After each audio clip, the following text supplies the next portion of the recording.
गायत्री मंत्र तक याद नहीं किए। याद है, बोल नहीं रहे हैं। बोले मंद बुद्धि है, जिससे हमको लोग मंद बुद्धि कहें, पागल कहें, बहरा कहें। अब उनको किसी चीज में रुचि नहीं है। वो जान गए कि ये संसार में रुचि रखने से एक छोटी गलती किया, क्या क्या मेरे साथ नहीं हुआ। कहां राजभोग करोड़ों बस किया और कहां मृग बना। उसके बाद ऐसे यहां परिवार पैदा हुआ। यहां अब जुड़ना नहीं है, अब लय लगी हुई है भगवान की तरफ। और उनके सभी भाई उनको मंद बुद्धि, और जो समाज है उनको कहता है कि एक गया गुजरा है, मूर्ख है, एक कुलीन नहीं है, मलेक्ष है। कोई फर्क नहीं पड़ता, क्योंकि अब उनको एहसास हो गया है गलती कहां हुई। जिस दिन एहसास होता है कि गलती कहां हुई, जीवन निकल गया, तब याद आता है। कहते हैं गाड़ी छूट गई तो पहुंचे क्या फायदा। अब देखिए, समाज में उनका तिरस्कार, अधम ब्राह्मण है ऐसा करके तिरस्कार करते। उनके शरीर में मैल जमी हुई है, जनेऊ एकदम काली हो गई है, कोई फिक्र नहीं है। उनकी भाभियां उनको मूर्ख और पागल समझ करके सड़े हुए उड़द, सड़े हुए चावल, कना जो बना के दे देती, आनंद रूप से खा जाते। क्योंकि अब उनका टारगेट खाना पीना नहीं, वो तो भोग चुके हैं, खूब खा चुके हैं। उनको याद है कि मैंने करोड़ों वर्ष भोगा है, अब लग नशानी, अब ना नशई हो, अब तक जो हो गया हो गया। अब आगे हम भगवान को प्राप्त करेंगे, क्योंकि पता नहीं कौन सा जन्म अगला हो जाए हमारे कौन से कर्म के कारण। तब वहां से एक दिन क्या हुआ, खेती काम कराते, जोतते, हल जोतते, बड़े प्रसन्नता के साथ कि जो भगवान कर रहे हैं होने दीजिए, लेकिन मैं कहीं रुकूंगा नहीं। उनके दूर खेत था, उसकी रखवाली के लिए उनके भाइयों ने भेज दिया कि तुम जा खेत की रखवाली करो, रात में जानवर आ जाते हैं। और तब उनके एक जो है डाकू लोग उनको पास आए, क्योंकि किसी को बलि के लिए, नर बलि के लिए, उनका जो सरदार था डाकुओं का, वो अपनी संतान प्राप्ति के लिए मां काली को नरी बलि देना चाहता था। अब सोचो आप, कितनी मंद बुद्धि है। माता किसी का खून पिएगी, वो जगत जननी है, लेकिन हमने उनको खूनी बना दिया। कितना बड़ा पाप कर रहे हैं हम। मां के सामने बकरा खाने की तुम्हारी इच्छा हुई, मां का नाम लेकर के, जैसे कुछ लोग नाम ले लेकर के काटते रहते हैं। अब वो सब ऊपर खड़े कर सींग लेके बैठेंगे, बोले भैया भुतवा पकड़े हर गैया का दर्शन करिए। अब उनको पकड़ के ले गए, क्योंकि जिसको पकड़ के ले गए तो भाग गया। वो ढूंढते ढूंढते उसके डाकू लोग उसको पकड़ के ले गए। उनको अब एक कभी तिरस्कार नहीं करते, पकड़ के ले चलो भाई, जहां ले जाओ चले गए। बढ़िया उनको नहलाया, नहा लिए, कपड़ा पहनाया, अच्छा पहन लिए, देवी के सामने प्रस्तुत हो गए। तलवार खड़ी है, कोई डर नहीं है। यही है संभाव, चाहे विधि राखे राम ताही विधि रहिए। देखिए आप, एक नाथ जी का आप नाम सुना होगा। वो भगवान को शुक्रिया अदा करते थे कि उनकी पत्नी बहुत ही उनको मानती है। तो भगवान का शुक्रिया अदा करते हैं कि भगवान बड़ी कृपा है, आपने ऐसी पत्नी दी कि मैं आपकी भगवान की पूजा कर रहा हूं। अब देखिए तुकाराम जी की पत्नी दौड़ा दौड़ा के मारती है, दिन भर कलह करती है। एक दिन गन्ने से तोड़ दिया उनका सर है, फिर भी बोले अच्छा किया, 2 भाग हो गया, एक तुम चूस लो आधा, आधा मैं। वो भगवान का शुक्रिया अदा करते हैं कि भगवान अच्छा क्या है, मेहरारू हमका दे दे कि नहीं तो हमका बैराग्य ना। वहां देखिए नरसिंह जी के पुत्र खत्म हो गया, नरसिंह जी की पत्नी खत्म हो गई। बोलते भगवान बड़ी कृपा है, अब हमारे ऊपर कोई जिम्मेदारी नहीं है, अब आपका हम भजन करते रहेंगे। इस प्रकार से भगवान की हमें अनंत जन्मों से यात्रा चल रही, हमारा मूल उद्देश्य है भगवत प्राप्ति।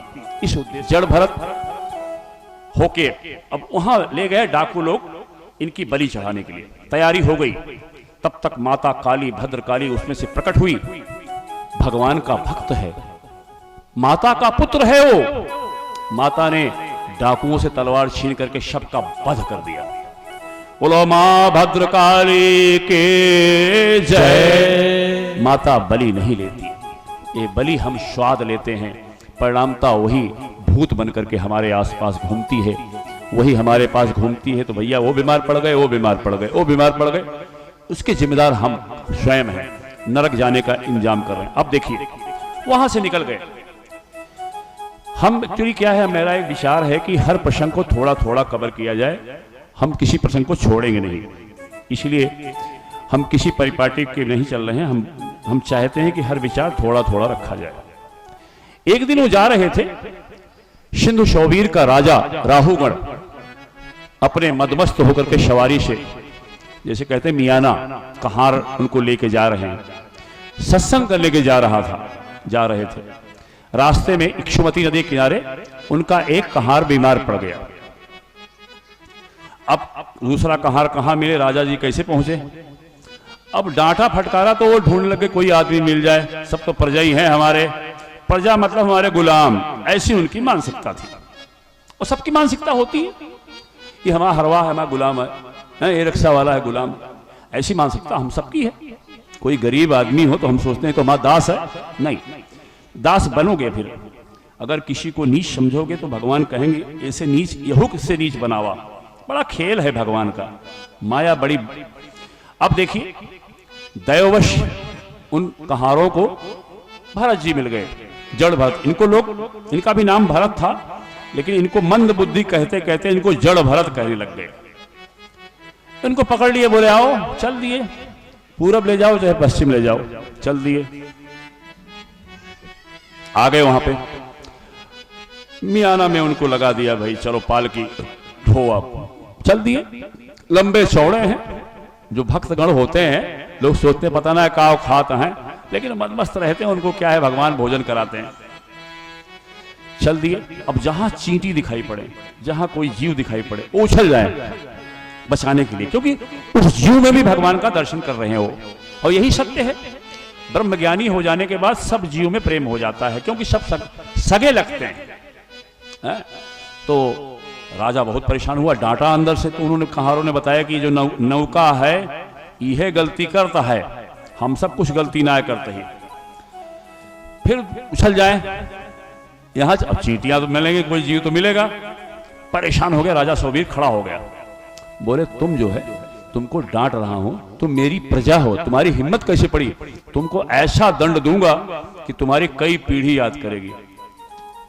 भरत जी अब तक कुछ बोलते नहीं थे, पहली बार जड़ भरत जी कुछ शब्द बोले। बोले राजन, तुम मुझे बोल रहे हो कि मैं, जो शरीर है हमारा, एक कोई इसकी कीमत नहीं है, इसमें तुम बोले कि हट्टे कट्टे हो, लेकिन तुम ये काम नहीं कर रहे हो, ये तुम्हारी मानसिकता है। ये जो शरीर है ये पंचभूत का है। मैं आत्मा हूं, न थकता हूं, न खाता हूं, न पीता हूं, न प्यासा रहता हूं। मुझे उसका एहसास हो गया है, मुझे उसका ज्ञान है। तो किसको मारोगे आप, किसको दंड दोगे? न जायते म्रियते वा कदाचन, न अयं भूत्वा भविता वन भूयः, अजो नित्यः शाश्वतः अयं पुराणो, न हन्यते न हन्यमाने शरीरे, न हन्यते हन्यमाने शरीरे। ये शरीर, ये न, हम आत्मा है, उनको पहचान है। तो ऐसी जब पहचान हो जाती है तो उनको कोई मोह नहीं रहता, न मरने की फिक्र, न जीने की फिक्र। स्पष्ट है, न मैं मरता हूं न जीता हूं। इसका बड़ा अच्छा उदाहरण भगवान श्री कृष्ण ने कहा, वासांसि जीर्णानि यथा विहाय, नवानि गृह्णाति नरोपराणि, तथा शरीराणि विहाय जीर्णानि, अन्यानि संयाति नवानि देहि। यही शब्दों का इस्तेमाल जड़ भरत जी ने किया कि आप राजन जो हमको डांट रहे हो, इसका कोई फर्क नहीं है। यह शरीर एक कपड़ा है, संत लोग इसको पुराना कपड़ा समझ के त्याग देते हैं और कर्म के अनुसार दूसरा शरीर ग्रहण कर लेते हैं। मैं इस अवस्था में हूं। तब उसका ध्यान गया जनेऊ पर, उसके दिमाग खटका, क्योंकि भक्त तो था ही, भले ही हो कर्मकांडी हो कुछ हो, लेकिन डर तो था कि ब्राह्मण देव हैं, जनेऊ काली काली है लेकिन जनेऊ पहने हुए, उनके चरणों में गिर पड़ा और क्षमा मांगने लग गया कि ऐसा ना हो कुछ गड़बड़ हो जाए। और तब राहुगण को क्षमा किया और उनको बहुत उत्तम कोट का उपदेश दिया, जिसका हम एक सार कहते हैं आपको। बोला राजन, मैं पूर्व जन्म में राजा महाराजा सम्राट भरत था। एक गलती से मैं यहां पड़ा, मूर्ख बन के घूम रहा हूं।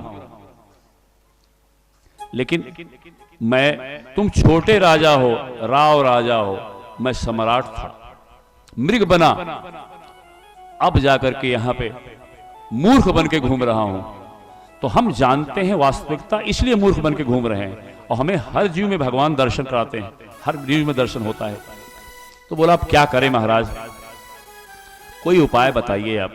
हम तो अहंकारी जीव हैं, पैसा मिल गया तो घमंड, पैसा नहीं मिलेगा तो रोएंगे, यही हमारा जीवन है।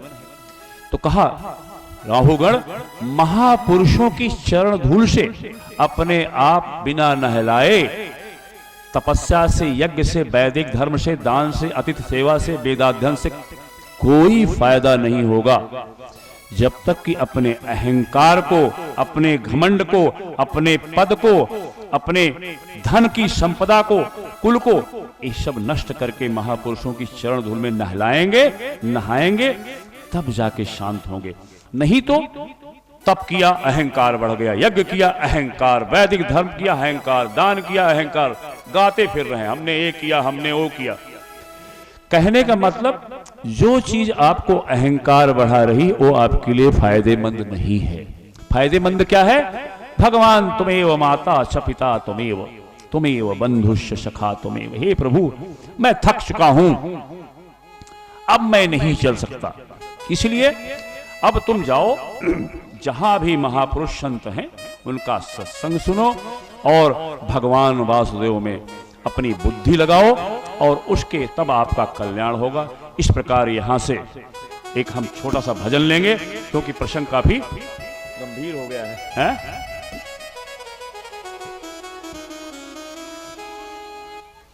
जय जय सीताराम, बोला वृंदावन बिहारी लाल की जय। जिस देश में जहां रहो, जिस देश में, जिस वेश में, परिवेश में रहो, राधा रमन, राधा रमन, राधा रमन कहो, राधा रमन, राधा रमन, राधा रमन कहो।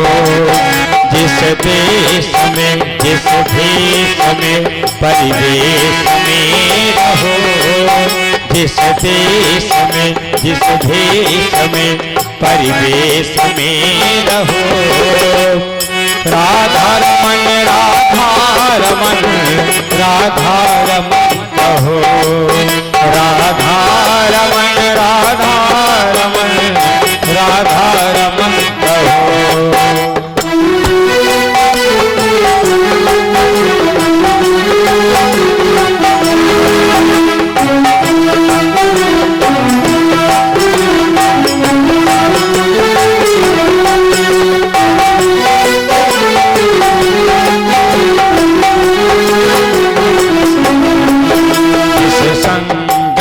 जिस ढंग में, जिस रंग में रहो, जिस संग में, जिस ढंग में, जिस रंग में रहो, राधा रमन, राधा रमन, राधा रमन कहो, राधा रमन, राधा रमन, राधा रमन कहो।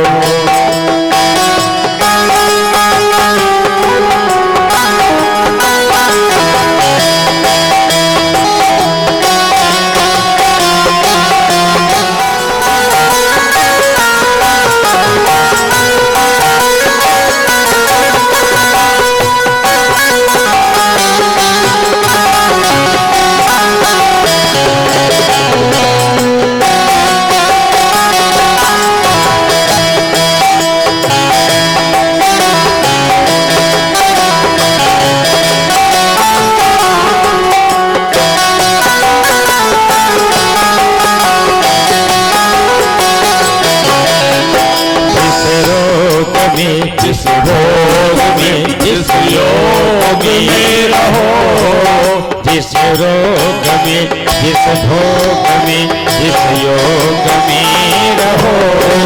राधा रमन राधा रमन राधा रमन कहो। राधा रमन राधा रमन राधा रमन कहो।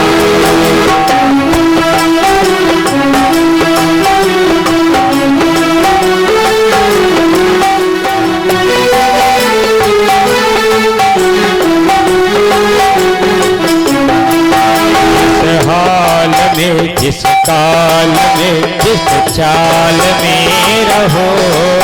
जिस हाल में जिस काल में जिस चाल में रहो। राधा रमन राधा रमन राधा रमन कहो। राधा रमन राधा रमन राधा रमन कहो।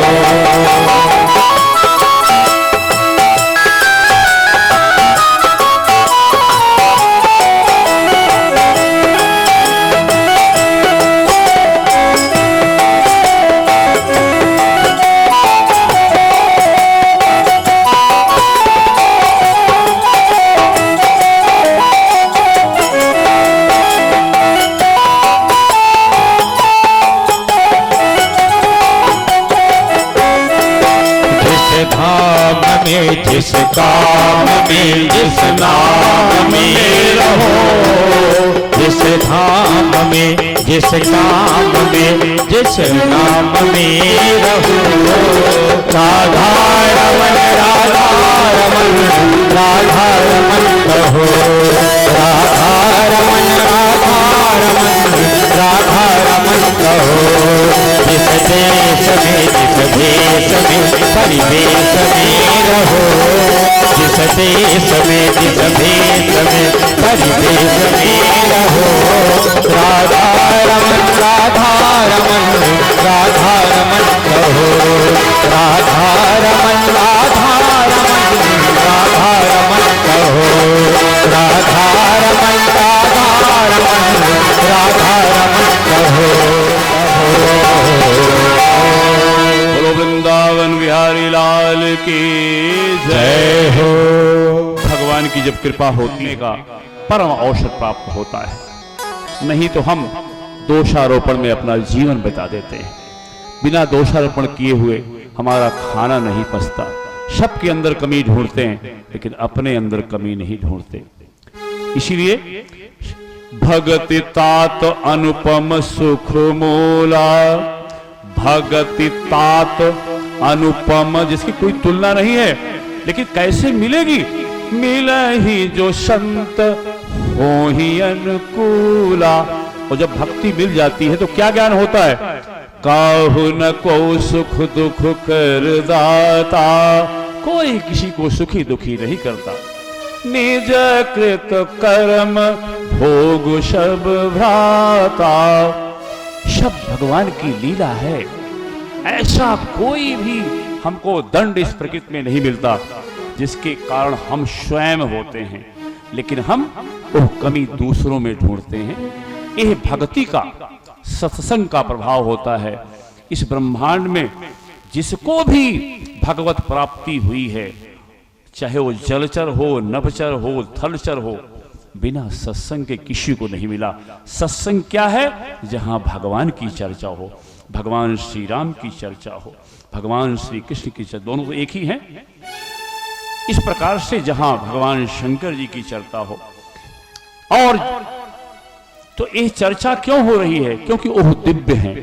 उनकी बात करने से हमारे अंदर दिव्यता आती है।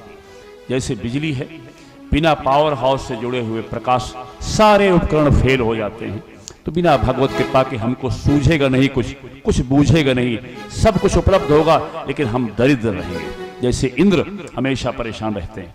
अब देखिए, अब यहां से प्रसंग जड़ भरत का खत्म हुआ। राजा परीक्षित ने पूछा कि इस ब्रह्मांड में कितने लोक हैं? वो प्रश्न कर रहे हैं, सुखदेव महाराज जवाब दे रहे हैं। और उनकी स्थिति कैसी है? सुखदेव महाराज ने कहा, राजन, पृथ्वी के ऊपर 6 लोक हैं। सत्यलोक सबसे ऊपर है, उसके बाद तपलोक। सत्यलोक माने जहां ब्रह्मा जी रहते हैं, उनका स्थान है। तपलोक जहां सप्तऋषि रहते हैं, इस प्रकार जनलोक, महरलोक, स्वर्गलोक, भूअरलोक।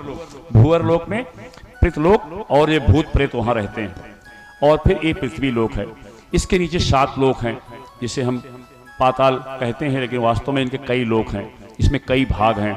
अतल लोक, बीतल लोक, सुतल लोक, तलातल लोक, महातल लोक, रसातल, और फिर अंत में पाताल लोक। इस प्रकार से उनको बताया इतने लोक हैं। फिर परीक्षित ने पूछा, महर्षि फिर नरक के लिए जब लोक होता है, आप कहते हैं कि ऊंची नीची गतियां, कोई स्वर्ग जाता है, कोई इंद्र बन जाता है, कोई छोटा राजा बनता है, कोई उससे भी छोटा देवता बनता है, ऐसे ही नरक में किसी को छोटा नरक, किसी को बड़ा नरक, ऐसा भेद क्यों है? जो उनके प्रश्न थे, क्योंकि राज करते करते वो राज शासन में आदि व्यस्त हो जाता है, तो संतों के पास ही प्रश्न कर सकता है। आज तो हम लोग भाग्यशाली हैं कि घर घर में, पास पास में, हर जगह ये पुस्तकें उपलब्ध हैं। सुखदेव महाराज कहते हैं, जो हम कर्म करते हैं ये 3 भाग में होता है। हर आदमी के अंदर सात्विक गुण होता है, राजस गुण होता है और तामस। जिस जिस कोटि से, जिस जिस प्रकार से हम कर्म करते हैं, अच्छे कर्म या बुरे कर्म, जैसे एक जीव हत्या कर दिया, एक आदमी की हत्या कर दिया, एक पशु की हत्या कर दिया, तो जैसे हत्या तो हुई, लेकिन जिस जिस कोटि का है उस और कोटि का वो नरक मिलता है। इस प्रकार जो हमारे कर्म है, हमारे स्वभाव है, हमारे श्रद्धा में जो समानता असमानता होती है, उसके कारण अलग अलग नरक मिलते हैं। सुखदेव जी ने कहा कि 28 प्रकार के नरक हमारे शास्त्रों में हैं। यो तो बहुत नरक है। नरक का शब्द सुनने में बड़ा खराब लगता है, लेकिन भागवत का एक बहुत बड़ा हिस्सा है। हमको आपको समझाने के लिए कि सत्कर्म नहीं करेंगे, भगवान की शरण में नहीं आएंगे, किसी को सबको सताते रहेंगे, सबको छोटा समझते रहेंगे, तो परिणाम भोगना पड़ता है। तो हम 2-3 नरकों की बात जरूर करेंगे। पृथ्वी के नीचे एक लोक है संयमनपुरी, जो पृथ्वी से 99,000 योजन है। एक योजन में 3 किलोमीटर होता है। आप समझ सकते हैं कितनी दूरी है। जो दुरात्मा होते हैं, जो पापात्मा होते हैं, उनको यमदूत यातना देह में डाल करके घसीटते हुए, रगड़ते हुए, भूखे प्यासे इतनी यात्रा कराते हैं। वहां जाकर के अलग अलग पापों के हिसाब से अलग अलग नरक उनको प्रदान करते हैं। तो ये रौरव नरक किसको मिलता है, हम 2-3 नरकों का जरूर विश्लेषण करेंगे, क्योंकि ये भागवत का हिस्सा है, हमारा बनाया हुआ नहीं है, और हम हर प्रसंग को थोड़ा थोड़ा अवश्य टच करेंगे, अवश्य स्पर्श करेंगे। रौरव नरक किन पुरुषों को मिलता है? जो पुरुष दूसरे प्राणियों से द्रोह करता है, उनका विनाश करता है, और निरंतर पाप कर्म, भ्रष्टाचार है, कुटुंब पालन के लिए भ्रष्टाचार करता है, दुराचार करता है, लूटता है, घसोटता है।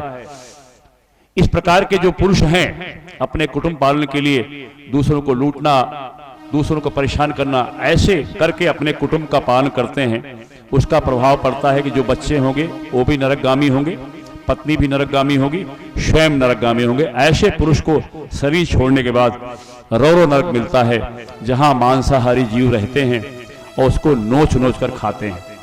आपने देखा होगा कि हमको चोट लग जाती है तो हम बेहोश हो जाते हैं, लेकिन वहां जो हमको दोबारा जो ये सूक्ष्म शरीर, इसको यातना देह कहते हैं, उस शरीर में हम रहते हैं, कितना भी मारते रहो हम बेहोश नहीं होते, सहना पड़ेगा आपको। तो इस प्रकार से यह रौरव नरक है, एक कुंभी पाक नरक है। जो क्रूर मनुष्य इस लोक में अपना व अपने कुटुंब के पालने हेतु जीवित पशुओं की हिंसा करता है, उसे यमदूत वहां ले जाकर के खौलते तेल के कड़ाहे में डाल देते हैं। इस प्रकार से बहुत भयंकर भयंकर है, इसका बहुत बड़ा विवरण है, लेकिन हम थोड़ा कवर कर रहे हैं। कालसूत्र नरक है एक।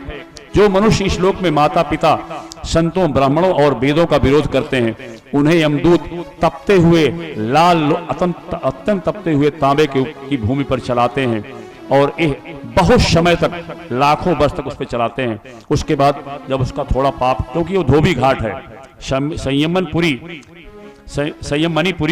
जो यमराज की स्थान है, वो धोबी घाट, हमारे पापों को खत्म करना है।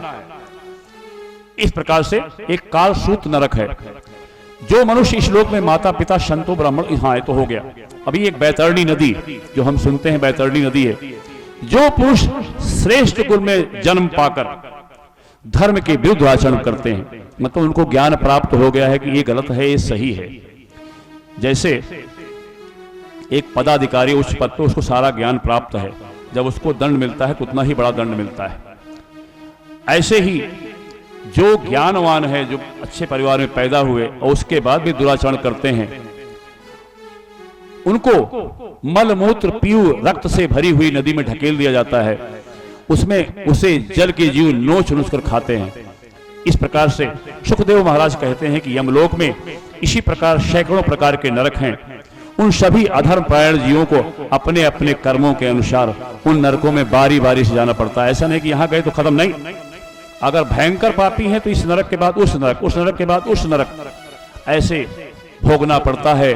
और जब कुछ कम होता है पाप, तो इस संसार में सुअर कुकर के रूप में भेज दिया जाता है, फिर वो व्यक्ति सुअर कुकर के रूप में घूमता रहता है। इस प्रकार से अब ये सुन करके डर गए, क्योंकि इसमें ऐसा कोई पाप नहीं था, क्योंकि जीवों की हत्या उन्होंने भी की है। डर गए कि अब क्या करें, महाराज कोई तरीका बताओ। यही चाहिए, सत्संग में जब हम आते हैं तो इस सत्संग बताता है समस्या और उसका उपाय भी बताता है कि कैसे हम इससे निकल सकते हैं। तो बहुत परेशान हो गए, उनको लगा कि हम भी नरक ही जाएंगे। इस प्रकार उसके बाद बताया जब सुखदेव महाराज, तो पूछते हैं सुखदेव परीक्षित महाराज कि अब मुझे ऐसा उपाय बताइए जिससे सुन करके मैं डर गया हूं, जिससे मुझे नरक में न जाना पड़े।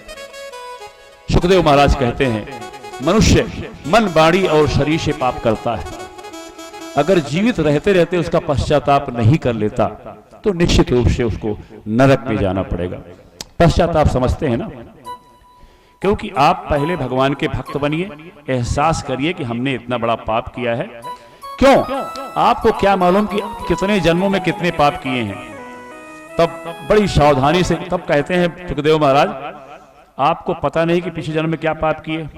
आपको तो अभी कहां घड़ी छोड़ दिए हो, कहां चश्मा छोड़ दिए हो, वो भी याद नहीं रहता, तो वो कैसे याद होगा। तो सरल उपाय बताते हैं कि आप जो सबके लिए सूट करे। बोले सच्चा प्रायश्चित ये है कि तत्व ज्ञान, वास्तविकता का बोध हो जाए। वास्तविकता क्या है?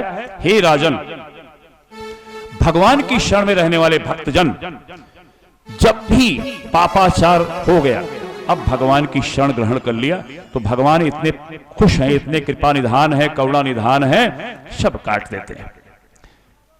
जो पे दुष्ट हृदय अति होई आवे सभय, मेरे पास किसी कारण से आ जाए, मैं वादा करता हूं कि उसको, यही नहीं कि उसका पाप माफ कर दूंगा, उसको सर्वधर्मान परित्यज्य, सारे जो सुन रहे हो ये नरक होगा, ये होगा, छोड़ दो। सर्वधर्मान परित्यज्य माम एकम, केवल मेरी शरण में आ जाओ, मुझे सारे संबंध जोड़ लो, मैं वादा करता हूं पाप खत्म करूंगा, साथ साथ परम धाम प्रदान करूंगा। ये हमारे यहां ही उपलब्ध है। इस प्रकार से कह रहे हैं सुखदेव महाराज, ये उपाय परमहंस हैं, ब्रह्म पैदाइशी ब्रह्मज्ञानी हैं, परमहंस हैं, परम भक्त हैं, भगवान कृष्ण के एक रूप हैं। यह पाप ऐसे भस्म हो जाते हैं जैसे सूर्य भगवान निकलते हैं तो कोहरा खत्म हो जाता है। जैसे किसी हवन में आप छोटा सा तिनका डाल दो, वो भस्म हो जाता है। भगवान बड़े कृपा निधान हैं, क्योंकि हम ईश्वर अंश जीव अविनाशी, हम उन्हीं के पुत्र हैं। संबंध विषोह हो गया, हमने जो वादा किया था गर्भ में आकर के भूल गए और फिर माया में फंस गए, वही कृत्य में फंस गए। तो ये सचेत कर रहे हैं कि पापी पुरुषों को जैसी पाप शुद्धि भगवान को आत्मसमर्पण करने से होती है, उनके भक्तों की सेवा करने से होती है, वैसे तपस्या आदि के द्वारा संभव नहीं है। इस कारण जगत में भक्ति पथ ही सर्वश्रेष्ठ है, भय रहित है, कल्याण स्वरूप है। और भक्ति क्या है? भक्ति तात अनुपम सुख मूला, मिले जो संत हो ही अनुकूला। सच्चे संत की बिना कृपा के ओह आप खत्म नहीं होगी। इस प्रकार से सुखदेव जी ने उनको उपाय बताया कि भगवान नाम सुमिरण करो, इसी से आपका कल्याण होगा। तो परीक्षित जी पूछते हैं, महाराज ऐसा कोई हुआ है कि ऐसा कोई उदाहरण है आपके पास जो सुनाइए, किसी इतिहास पुराण में उपलब्ध हो। जय सिया राम, जय जय सिया राम, जय सिया राम, जय जय सिया राम, जय सिया राम, जय जय सिया राम, जय सिया राम, जय जय सिया राम, जय सिया राम, जय जय सिया राम, जय सिया राम, जय जय सिया राम, जय सिया राम, जय सिया राम, जय सिया राम, जय जय सिया राम। बोलो वृंदावन बिहारी लाल की जय हो। तब सुखदेव महाराज कहते हैं कि हम आपको इतिहास से सच्ची घटना बताते हैं। इस विषय में महात्मा लोग और एक कथा मैंने अगस्त ऋषि से मलय पर्वत पर जहां वो रहते हैं उनसे सुनी थी। और जो परमहंस हैं उनके पास परम ज्ञान होता है। हमें उनकी बातों पर श्रद्धा रखनी है, विश्वास रखना है। बोलते हैं पूर्व काल में कन्नौज नगरी में एक अजामिल नामक ब्राह्मण रहा करते थे। वो बड़े शास्त्रज्ञ थे। यहां हमको सचेत कर रहे हैं, शास्त्र का ज्ञान, वेद का ज्ञान आपको है, लेकिन आप भक्त नहीं हैं तो अहंकार हो जाए। एक दिन उनको शास्त्र का ज्ञान है, सद्गुणी है, परिवार अच्छा है, लेकिन एक दिन वो अपने पिता के कहने से बन गए। वहां से सारी हवन की सामग्री लेके आ रहे थे। रास्ते में उन्होंने एक अति सुंदर वैश्या को देखा जो कामुक विहार कर रही थी। यह दृश्य देख करके अजामिल का मन चंचल हो गया। खुद विवाहित थे, नवविवाहिता उनकी पत्नी घर पे है, चंचल हो गया। देखिए, फिर उन्होंने अपने जितने अनुभव था उसका प्रयोग करना प्रारंभ किया। लेकिन जब कहते हैं ना कि भक्तों को तो भगवान बचा लेते हैं, लेकिन बड़ा मुश्किल हो जाता है जब भगवान माया हमको घेरती है। माया का बड़ा प्रताप है। वो पथभ्रष्ट हुए और उसी के साथ रहने का निश्चय किया। यही बाबा गोस्वामी जी कहते हैं, भगवान शंकर जी को जब कामदेव ने आक्रमण किया था, 5 बाण चलाया था, जब विवाह के हेतु देवताओं ने उनको भेजा, तो उस समय का वर्णन कहते हैं कि काम के प्रताप को, कितना प्रतापी है, कितना तेज है, भगवान की कितनी शक्तियां हैं, उसका गोस्वामी जी बड़ा अच्छा विवरण करते हैं। धरी न काहू धीर सबके मन मन सिज हरे, जे राखे रघुवीर ते उबरे ते काल महू। भगवान की कृपा नहीं हो तो इस मायावी संसार से हम पार नहीं हो सकते। पतन का चांस बना रहेगा और भक्त बच जाता है। क्यों? भक्त की रक्षा, जैसे छोटे शिशु की रक्षा माता हमेशा ध्यान रखती है, वैसे भगवान भक्त का ध्यान रखते हैं। इसीलिए भक्ति को श्रेष्ठ कहा गया है। उसको कुछ यूज करने की जरूरत नहीं, भगवान खुद ही चलाते हैं। तब अब वहां उस वैश्या के साथ रहने लग गए, अपने माता पिता को त्याग दिए और अपनी पत्नी को त्याग करके रहने लग गए।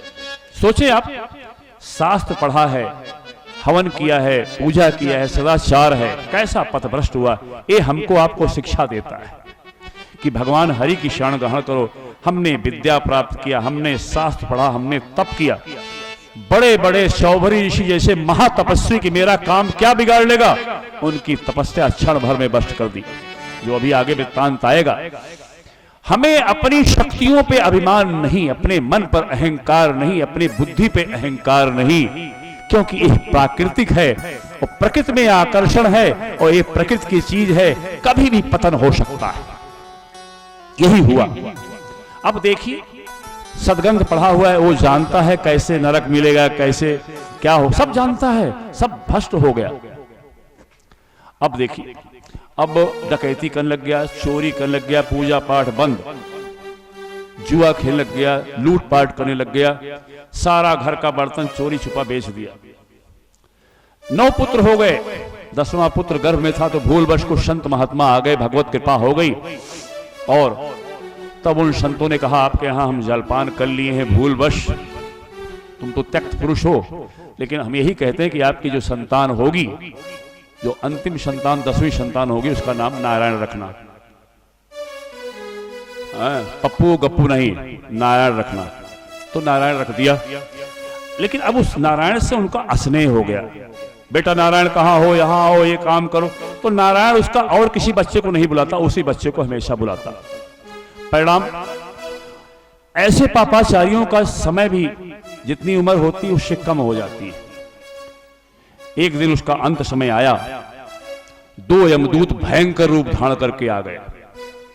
अब वो डर गया, हर मुसीबत में, हर परेशानी में अपने नारायण पुत्र को बुलाता था। देखिए, आप विष को जान करके खाएं या अनजाने में खाएं, लेकिन विष अपना असर करेगा।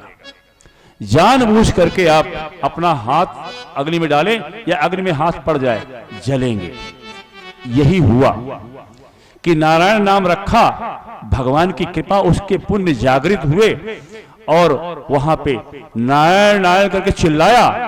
कहा ना कि जन्म जन्म मुनि जतन कराई, अंतराम कहियावत नाही। बड़ा दुर्लभ है, लेकिन देखिए पूर्व जन्म की कुछ बातें जाग गई। नारायण कहने से भगवान के पार्षद प्रकट हो गए। वो जानते हैं कि नारायण क्यों बुला रहा है, किसको बुला रहा है, लेकिन नहीं, उस नाम की शक्ति है।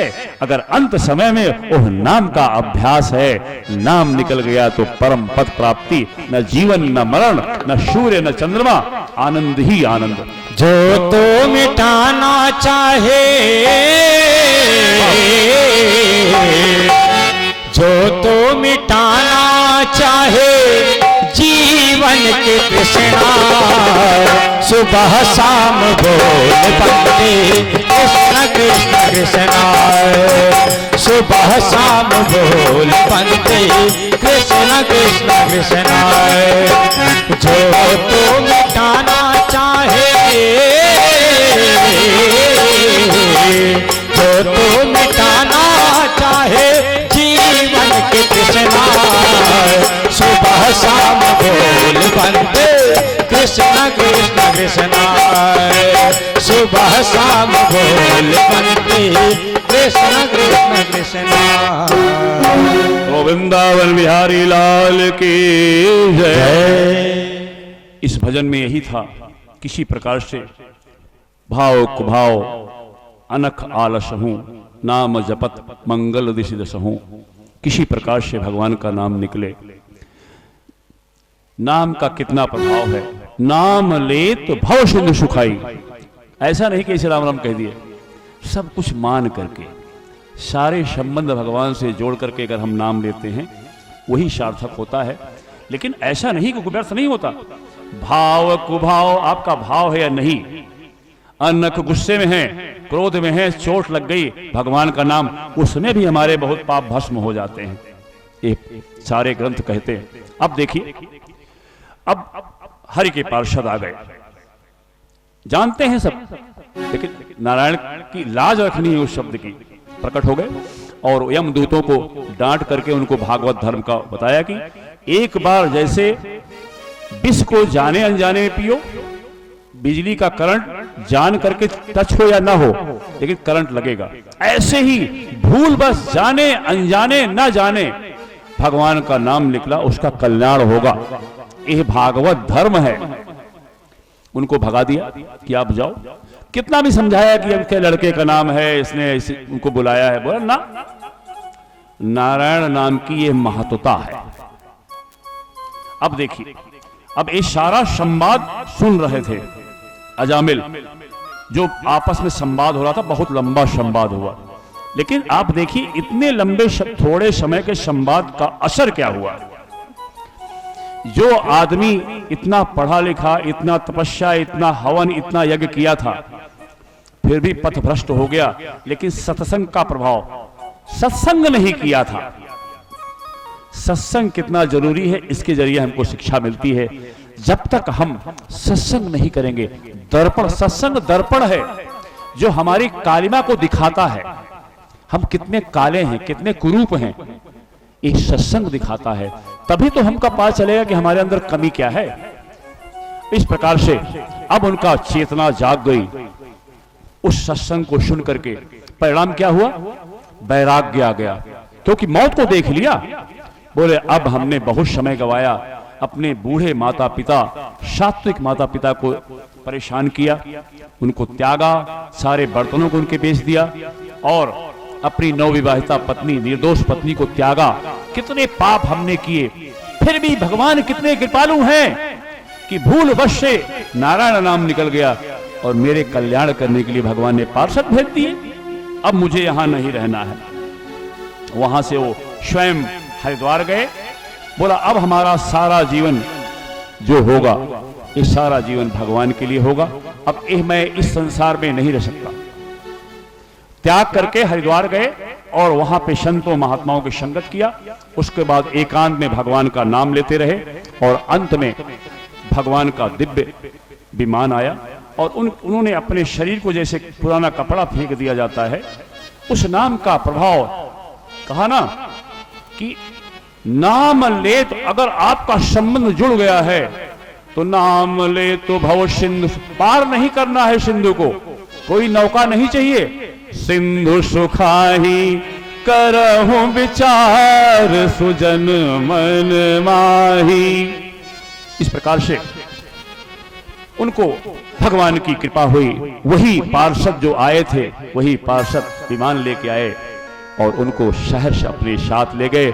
इस प्रकार से आप ये सोच सकते हैं कि अजामिल ने थोड़े समय के लिए हरि में और दूतों में सत्संग सुना, उसका परिणाम क्या हुआ कि उसको परम पद प्राप्त हो गया। इसलिए निराश होने की जरूरत नहीं है। हमसे कितना भी पाप हो गया हो, लेकिन आगे पाप ना हो, संतों की शरण करें, संतों की चरण धूल ले, भगवान शंकर जी कृपा होती है, वही सब करेंगे। और ये अब यमदूत गए, बोले महाराज के पास कि आपने हमको भेज दिया लाने के लिए, इतना पापी था, वहां उन लोगों ने हमको ठोकर मार के भगा दिया कुत्ते जैसा, तो ऐसा क्यों भेजते हैं आप हमको? बोले क्या हुआ? बोला ऐसा ऐसा। वो नारायण नाम लिया, वहां पहुंच गए। बोले मुंह बंद रखो, तुमको नहीं मालूम कि नारायण की कितनी ताकत है। तब उन्होंने कहा कि तुमको नहीं मालूम कि भगवान के नाम में सिर्फ 12 परम भागवत हैं। स्वयं नारद शंभो कुमार कपिलो मनु, पहला 2 जन को भीष्मो बलि वैयासकी वयम। स्वयं मनु, नारद जी, शंभु भगवान, शिव भगवान, शनकादि ऋषि, कपिल भगवान और मनु। स्वयं मने ब्रह्मा जी। इस प्रकार ब्रह्मा जी, नारद, शंकर भगवान, शनकादि ऋषि, कपिल भगवान और मनु, स्वयं मनु और सारे मनु। प्रहलाद, जनक, भीष्म, राजा बलि और वयासी मतलब सुखदेव महाराज और हम यमराज भी भगवान के उत्तम भागवत हैं, जो भगवान की लीला को समझते हैं। और कोई उनको डांटा, बोला आज के बाद जो भगवान का भक्त हो उनके पास तुम मत जाना। और भगवान की स्तुति किया कि वो लोग समझते थे कि जो ये कहें वो है फाइनल आर्डर है। बोले फाइनल नहीं है, मेरा मालिक तो वो है जो हमको संचालित करता है, हम तो एक प्यादे हैं, उनके बनाए हुए खिलौने हैं, जो करते हैं वही करते हैं, हमारे बस का कुछ नहीं है। तत्पश्चात यमराज ने कहा तुम लोग आज के बाद भगवान के आश्रितों को परेशान मत करना, आज के बाद उनके पास फटकना नहीं। इस प्रकार से अजामिल का प्रसंग सुना करके परीक्षित जी को बताया कि आप चिंता मत करो, भगवान का भजन करो, भगवान इतने दयालु हैं, इतने कृपालु हैं कि अनंत जन्मों के पाप को ऐसे भस्म कर देते हैं जैसे बड़े यज्ञ हवन में थोड़ा सा तिनका डाल दिया। भगवान का आश्रय लें। संसार में आप पहचानते नहीं कौन अच्छा है कौन बुरा है, हर आदमी अपने दिल में तलवार लेके घूम रहा है, लेकिन भगवत कृपा हो तो अग्नि में कूद जाए, कुछ नहीं हुआ। कहां प्रहलाद का हुआ? सीमक चाप सके को तासु, बड़ रखवार रमापति जासु। भगवान की कृपा बनी रहे। अंतिम प्रसंग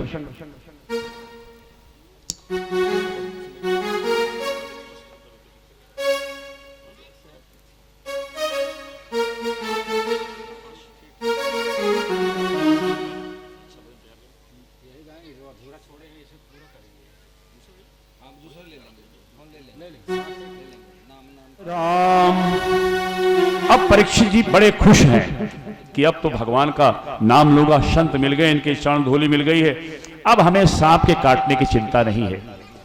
उन्होंने सुन रखा था कि सांप काट लेगा तो मुझे नरक मिलेगा, अब कोई चिंता नहीं है, मैं तो एक कपड़ा समझ करके त्याग दूंगा, इसके पहले मुझे सांप काटेगा, तक्षक नाग मेरा कुछ नहीं बिगाड़ पाएगा। देखिए सत्संगत का प्रभाव, जो अपना राज छोड़ करके, राजभोग छोड़ करके, सब कुछ छोड़ करके कौपीन पहन करके गंगा का तट पे आए हैं, डर के मारे, मौत के डर के कारण आज निर्भीक हो गए। क्यों? सत्संगत मिल गई, संगत मिल गई, यह भागवत का ज्ञान मिल गया और उनको एकदम आश्वस्त कर दिया कि किसी प्रकार की चिंता नहीं है, तुमको कुछ नहीं होगा, तुम निराकार निर्विकार भगवान के अंश हो। ऐसे पावर के साथ अब हो गए। अब पूछते हैं कि भगवान ये बताइए कि देव गुरु बृहस्पति देवताओं के अत्यंत प्रिय हैं, इंद्र के बड़े प्रिय हैं, उनके देवगुरु हैं, फिर किस कारण से देवगुरु ने उनको त्याग दिया? बहुत सारांश में कहेंगे, क्योंकि प्रसंग 18,000 श्लोक है, जिसको 168 घंटे में सुखदेव जी ने सुनाया था। मेरी मंद बुद्धि है, मेरे पास तो कोई ज्ञान नहीं है, मात्र 14 घंटे ज्यादा मिलता है, इसमें जो ज्ञान है छोटा सा, उसको आपके सामने रख रहा हूं। तो इंद्र क्या हुआ, एक बार बृहस्पति महाराज यहां त्रिलोकी, इंद्र को अक्सर घमंड हो जाता है, परिणामतः असुर लोगों को पाल रखे हैं उनको ठीक करने के लिए। इंद्र त्रिलोकी का सारा ऐश्वर्य पा करके बहुत घमंड हो गया। यह हमारे आपके लिए है कि हम लोग छोटी छोटी चीजों में बड़ा घमंड कर लेते हैं, और जिसके पास नहीं होगा उसके घर के सामने 10 बार जाते हैं और उसको नीचा दिखाने के लिए। ये नहीं करना है, भगवत कृपा मान करके कि आप इस चक्र है, राजा फकीर बनता है, ऐसे बहुत उदाहरण हैं। बड़े बड़े धनी सहारा श्री, जब उनका अंतिम समय आया तो न बीबी आई न बच्चे, जिनके लिए पूरा जीवन समर्पित कर दिया, कोई देखने नहीं आया। एक 5 वर्ष के बच्चे ने, नाती ने उनका अंतिम संस्कार किया। ये दुनिया में हो रहा है, जेल में जिंदगी, नरक, कब समय पलट जाए, आपका पुण्य खत्म हुआ, सीधे नरक में गए। इसलिए बहुत सतर्क रहना है। ये ग्रंथ हमको सतर्क करते हैं कि आज का जो समय है कल नहीं रहेगा। तो वहां प्रवेश किए, बड़े वहां नाच गाना चल रहा है, सब मदिरा पान करके, शोम पान करके मस्ती के साथ वहां डांस हो रहा है। चारों तरफ प्रशंसा गंधर्व कर रहे हैं, अप्सराएं नृत्य कर रही हैं, चारों तरफ जय जयकार हो रहा है। जिनकी जय जयकार आज हो रही है वो सतर्क हो जाए। सबसे ज्यादा नुकसान करती है, अगर आपके अंदर अगर भगवान की कृपा नहीं है तो प्रशंसा पाने के बाद गाली नहीं दे सकते। अगर प्रशंसा पाते पाते अगर किसी ने गाली दे दिया तो उसको गोली मार देंगे। ऐसा उदाहरण आपको अक्सर मिलता है। वही हाल इंद्र की है। देवता है, पुण्य प्रताप किए पुण्य, और उनको मिल गया। उसके बाद तो उनको भी यही इंद्र एक बार शुअर बने थे, श्राप दे दिया संत ने, शुअर बन गए। अब वहां 10-12 बच्चे हो गए, उन्हीं के बीच में मस्त हैं। लेकिन वो थोड़े समय के लिए श्राप था। बृहस्पति महाराज गए, बोले इंद्रदेव ये क्या कर रहे हो? बोले हमका यही अच्छा लागता है, इतना लड़का बच्चा हो गया। बोले तो हाँ, समय खत्म हो गया, चला। हम जिस योनि में रहते हैं, जिस शरीर में रहते हैं, उसी को अपना मान लेते हैं। ये करते करते अनंत जीवन बीत गया, समय बीतता जा रहा है और पता नहीं किस योनि में जाना पड़े। अब हमको ये ग्रंथ मिल गया, हमको भगवान का उपदेश मिल गया, हमको ये विचार मिल गया। अब हम जाग जाएं, यही जगाने वाला ये ग्रंथ है। इस प्रकार से जब बृहस्पति महाराज प्रवेश किए, वो देवगुरु हैं, उनका तिरस्कार, कोई नमस्कार नहीं, कोई जगह नहीं, कोई स्वागत नहीं, कुछ नहीं। सोचिए, इस प्रकार से उन्होंने तिरस्कार किया। परिणामतः वहां से देवगुरु समझ गए कि आज इनका समय खराब आ गया है, इनका राज छीनने वाला है। अगर अपने महात्माओं का, अपने गुरुओं का अगर आपके जरिए अपमान हो रहा है, सत्पुरुषों का, बड़े लोगों का अपमान हो रहा है, घर में बुजुर्ग माँ बाप का अपमान हो रहा है, कोई कर रहा है, तो यह समझ जाओ कि इसका बुरा समय बहुत नजदीक है।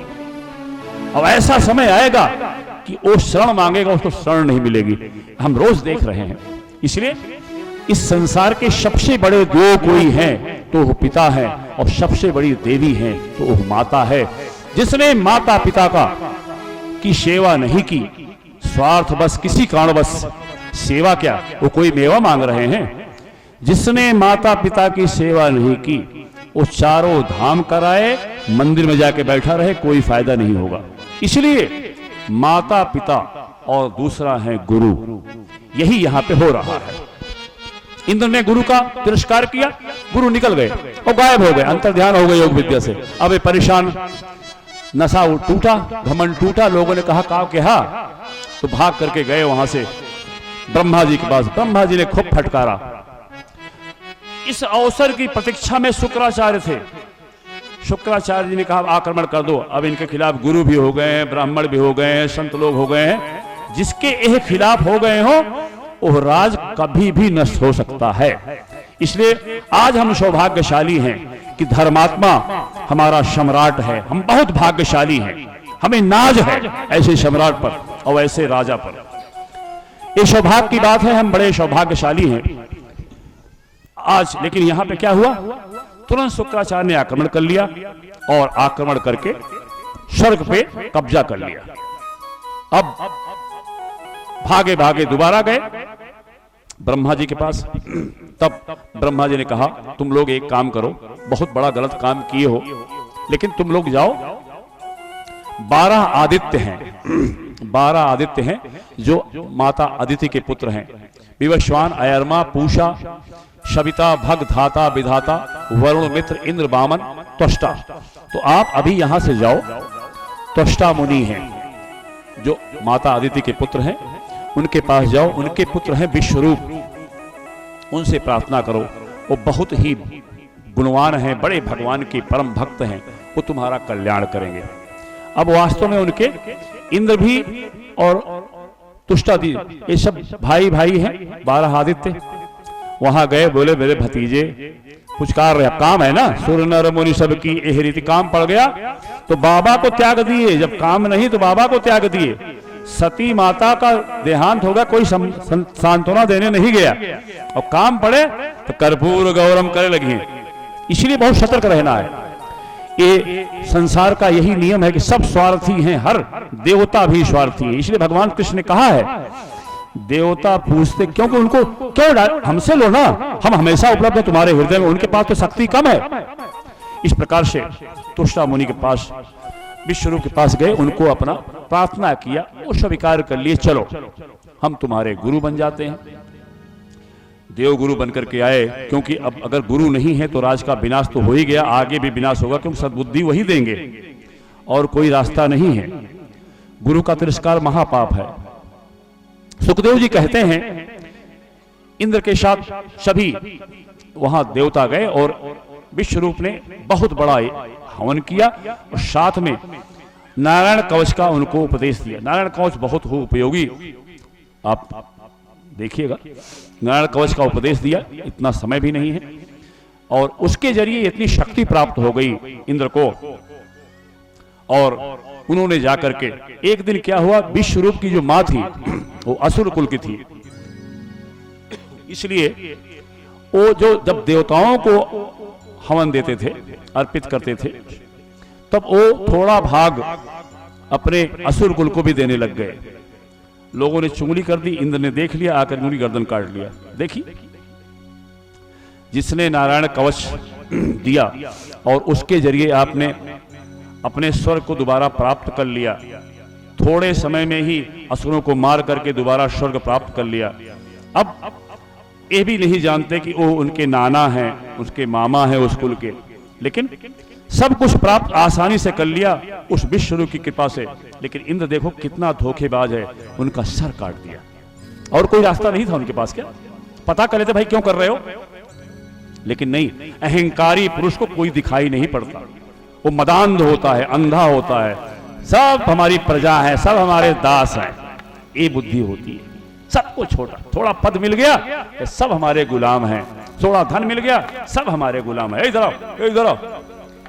ऐसा इंद्र भी यही करते हैं। हम में और इंद्र में कोई फर्क नहीं है। परिणाम क्या हुआ, अब उसको ब्रह्म हत्या लग गई।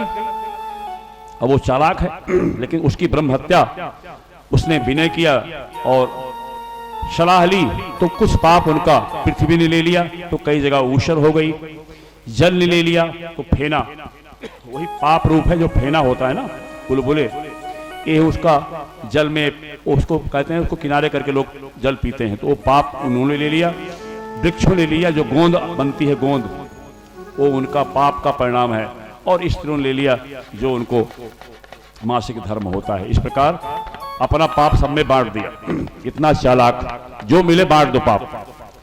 चलो अब देखिए, अब तुष्टा मुनि के पुत्र की हत्या हो गई। अब हत्या हो गई, ऐसी पोजीशन में क्या किए? अब ये बहुत बड़ा चरित्र है, बहुत भक्त का चरित्र है वृत्तासुर का। तुष्टा मुनि ने बहुत बड़ा यज्ञ किया इंद्र को नष्ट करने के लिए, लेकिन जब किसी को मारने के लिए, किसी के विनाश के लिए मंत्र उच्चारण करते हैं, अगर किसी के भले के लिए कर रहे हैं तो कोई भी मंत्र उल्टा सीधा हो जाए तो चलेगा, लेकिन अगर विनाश के लिए कोई उपयोग कर रहे हैं और मंत्र में कुछ त्रुटि हो गई तो क्या हुआ? इंद्र के नाश के बजाय जो पैदा होगा उसका स्वयं का नाश होगा, ऐसा हुआ। परिणामतः उनके हवन से वृत्तासुर नामक महाराक्षस का प्रकट हुआ उस हवन से। और इस प्रसंग को हम, और फिर उसने स्वर्ग पर आक्रमण कर दिया, दोनों में युद्ध हुआ, इतना विशाल था कि उस सब अस्त्र शस्त्रों को खा गया। अब इस प्रसंग को हम कल लेंगे। और यही ये जो असुर बने हैं, ये पूर्व जन्म में चित्रसेन नामक सम्राट थे। छोटी सी भूल के कारण असुर योनि मिली, भगवान मां पार्वती ने श्राप दे दिया। इसलिए ये कथा क्यों है? जब बड़े बड़े लोग असुर बन जाते हैं, प्रेत बन जाते हैं, तो हमें और सतर्क रहना है, सत्कर्म करना है, सत्पुरुषों का संग करना है, अच्छे कार्य करने हैं। यहाँ आज के सत्संग का विराम करेंगे। बोलो वृंदावन बिहारी लाल की जय।